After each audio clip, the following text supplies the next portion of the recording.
YouTube, what's going on? Welcome back to another video. And full discretion right off the bat, I do not like this shoe. I'm not happy with it. It bums me out because aesthetically, I think like it's right in line with everything Nike does as far as running goes for like the casual runner. You've got way back in 2012 when like Flyknit initially dropped, and then they started putting Flyknit on everything, you know, as far as like free runs and just everything, like I said, for the casual runner. And then when these popped up, I was like, oh, that's gonna be a good shoe. It's gonna follow suit. It's gonna fall in line with everything they're doing, everything that they've done, and it'll be a hit. It looks like a brand new cushioning system. Everything looks pretty dope. And then I saw a review from Hez Kicks. If you don't watch him, I'll try to link his video down below. And I thought, there's no way that shoe can be that bad. When he did his review, he was pretty adamant about how bad it was. And I just thought to myself, there's no way, man. Typically, I align with everything when it comes to sneakers with him. And I just thought, man, there is absolutely no way that shoe can be that bad. So I ordered a pair and I got them in. I put them on foot. If you follow me on Twitter, I was like, damn, they are really that bad. So I just had to put that out there before we go. I still will break it down. I will still give you, information that you need and want if you're interested in this shoe, but just know that 7 out of 10 people who put these on are probably gonna feel the same way that I do, the same way that Hez does, and there's your warning. Let's get into the Nike Joyride Run Flyknits. And there you have them. I did slack on actually picking these up because I wasn't actively dropping sneaker reviews and videos and such when these dropped. So I would have rather went with one of the initial colorways that came out, but they just weren't available in my size anymore. And I don't know if the shoe hasn't done well enough to where they're not restocking them or what the deal is, but this is a men's colorway nonetheless, but it is got that kind of hyper pink vibe to it. So anyway, there it is. We'll break them down. I have worn these, so keep that in mind. The outsole's cushioning system is already pretty dirty. So the upper on the lateral portion of the shoe is going to be Flyknit from about where your ankle area starts all the way around the toe box. And that's primarily black with pink peppered in right there on this particular colorway.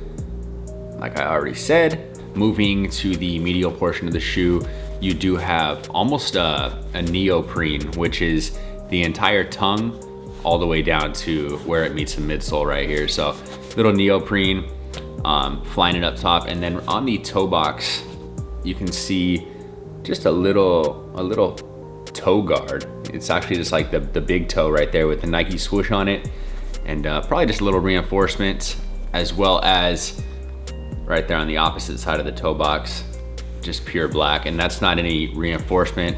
Doesn't really feel, actually, you know what? It is reinforced on the inside of the shoe. So there is reinforcement all around the toe box. I mean, I like this shoe aesthetically, and I'm bummed out that it turned out this way. But now the lacing system, you've got just black, regular cotton laces. Actually really nice quality laces on these. They go really well with this particular silhouette.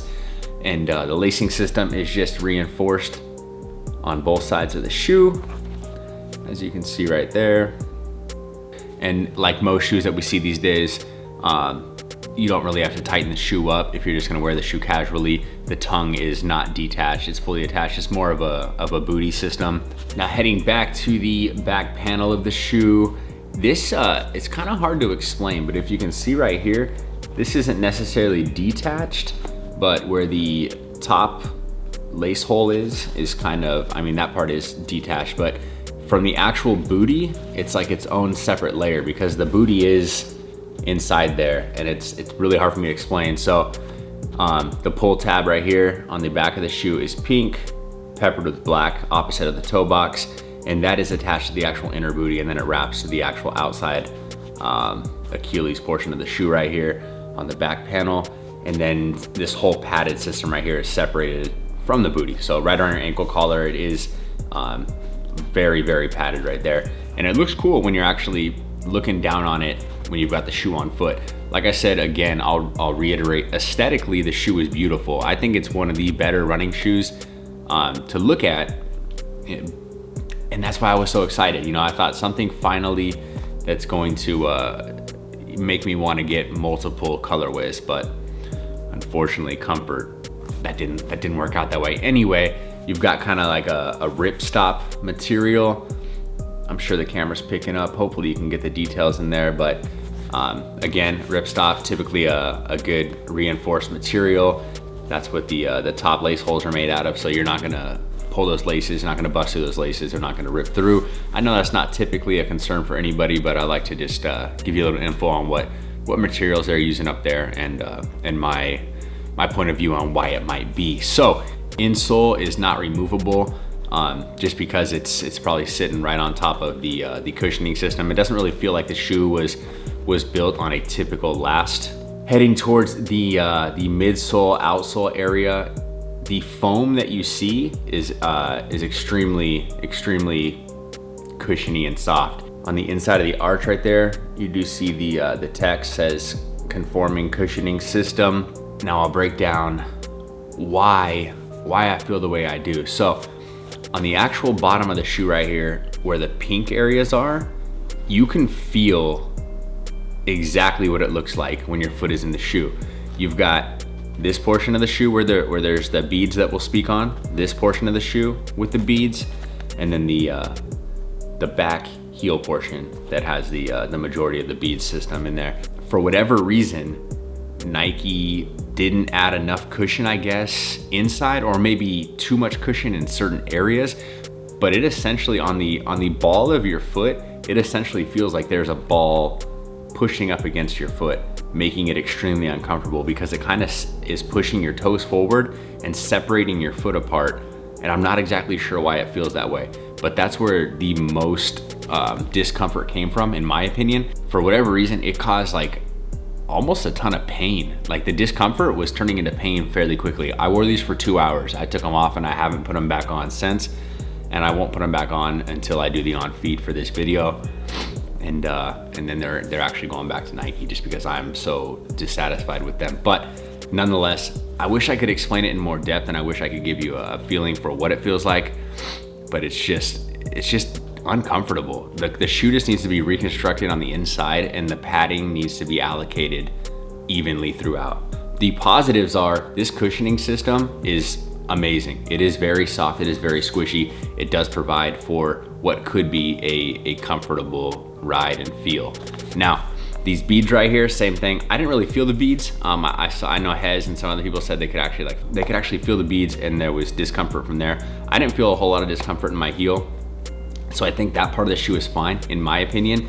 And just the beads are cool because for me, it's like, what has a brand done to combat what Adidas did with Boost? And I think the beads could be good if the rest of the system was properly done, you know? So through the translucent area right there on the heel, you can see the beads right there in the back of the shoe. And when the shoe's not dirty, you do see them up front as well. On the inner portion of the heel, you do have a nice little Nike swoosh, as well as another Nike swoosh on the outer portion of the shoe right there. Last thing I didn't really touch on was the tongue. It does say Joyride Run right there with a little button on the tongue. I think it's a good shoe, it's just not great. You know, it doesn't feel like it was thought out very well, and nor the people that tested it just all loved it and they rolled it out. But I think Nike could use this to make something great, so hopefully they do. I know I've seen some other Joyrides coming up here in the next couple months, so we'll keep giving them a try until something hopefully works. But nonetheless, guys, that's my full breakdown of the Joyride top to bottom. As far as comfort goes, I'm gonna give it a 5 because it is more comfortable than nothing, but it's just bad. You can be your own judge. Don't let me deter you completely. You know, give them a try. The good thing is Nike does have a great return policy. As far as pricing goes, another reason why they're going back is retail is $180, so that puts them right there with an Ultra Boost. And when a shoe is as comfy as the Ultra Boost is, and I get another shoe at the same price that does not even really half of what that shoe does for me, I'm not really with this. So 180 is crazy far out of the ballpark of where these should be. That's really it. That's all I have for you as far as the Joyride goes. I still will throw these on foot, like I said, give you guys a good look at them, and we'll leave it at that. Hey, one more thing, guys. I almost forgot sizing. I put them on my feet and I was like, holy shit, I forgot to talk about that. So real quick, as far as sizing goes, true to size probably will be fine for just about everybody.